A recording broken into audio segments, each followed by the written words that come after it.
Stanić, odbornička grupa Aleksandar Vučić, Beograd sutra. Izvolite.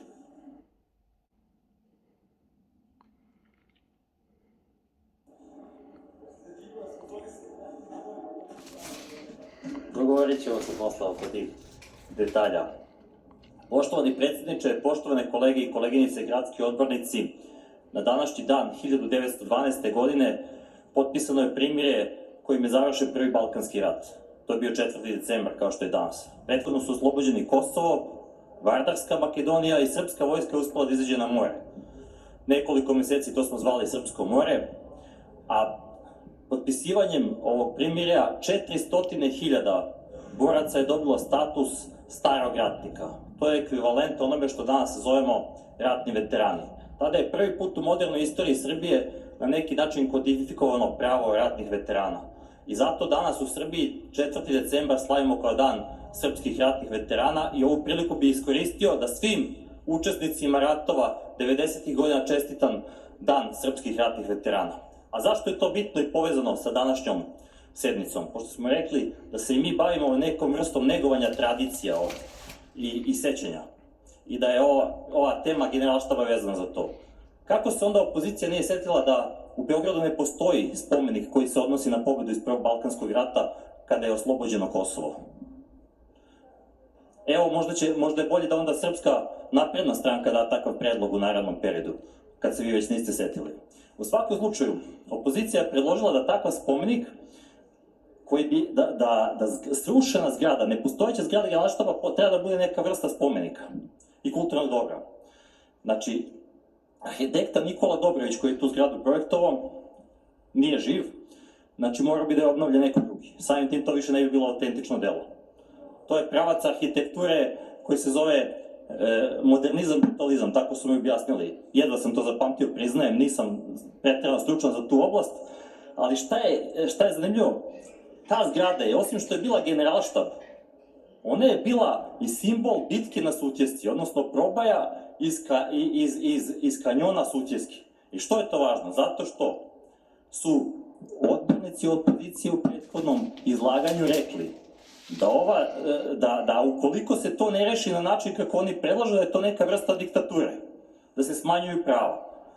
A Sutjeska, odnosno bitka, vojni promašaj u kome su izginuli 70% partizana u kanjonu zajedno sa ranjenicima. Molim vas, kolege, bez dobacivanja. Kolega, molim vas. Mi smo došli da vama damo kvorum. Budite toliko kulturni pa saslušajte. Imate pravo posle da imate drugačije izlaganje, drugačije mišljenje. Nastavite sa vašim obraćanjem, molim vas. A da kažemo, znači to je simbol, ta bitka u kojoj je izginulo 70% partizana i skoro svi njihovi ranjenici, gde se jedva spasio vrhovni štab, proglašena epskom bitkom i onda je simbolizovana kroz zgradu Generalštaba i spomenik na Tjentištu. Ta zgrada Generalštaba nikada u toj državi nije proglašena kulturnim dobrom. Ali je to bila država u kojoj nema više partijskog sistema. Znači, ta zgrada je simbol države koja nije imala više partijski sistem, nije imala slobodu govora. Zbog pogrešnog mišljenja ste mogli završiti na Golom otoku, da vas isprebiju. A što dobacujete? Jel vas to toliko pogađa? Jel to istina koja vas toliko boli? Nastavite, gospodine Staniću.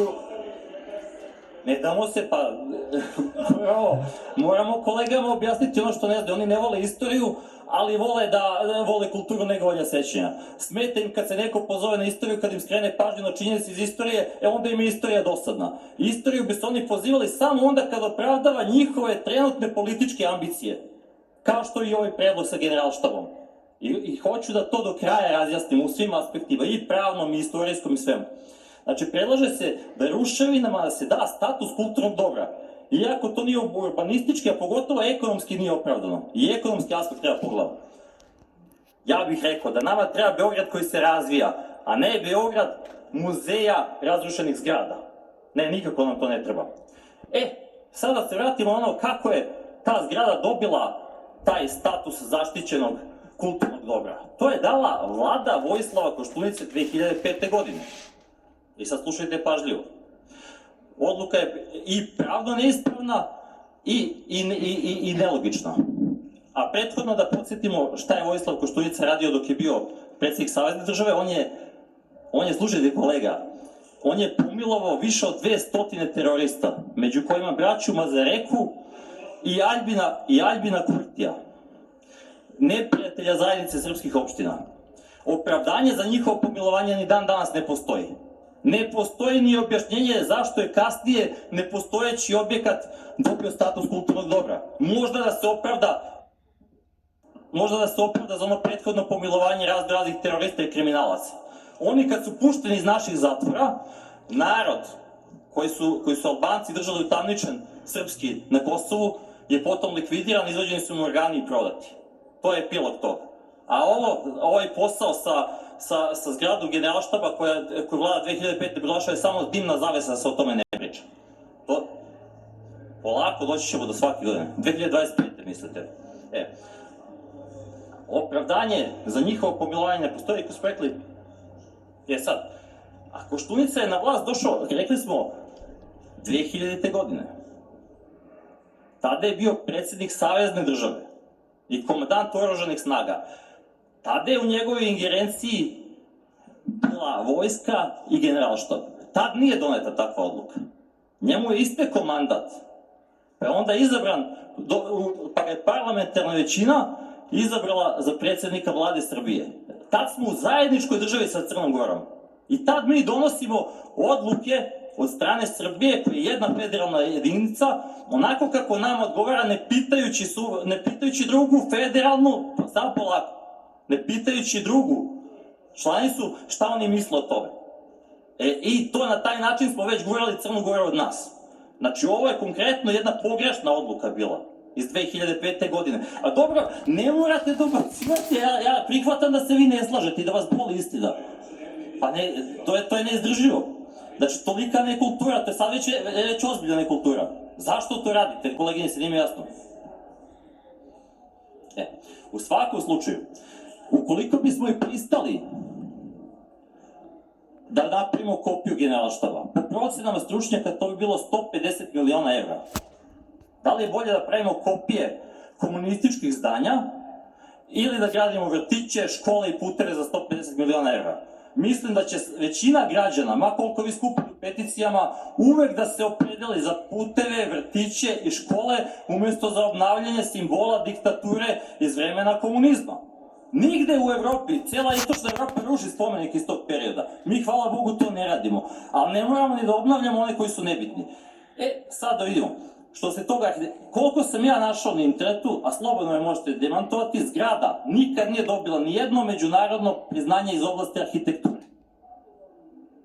Niti je nominovana.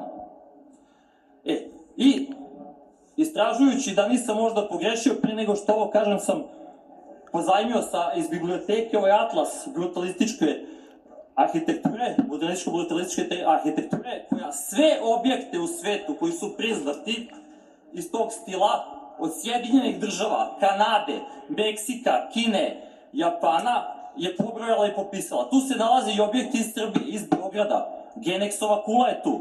A znate koje zgrade tu nema? Nema generalštaba. Nema, brate. Eto, hvala vam.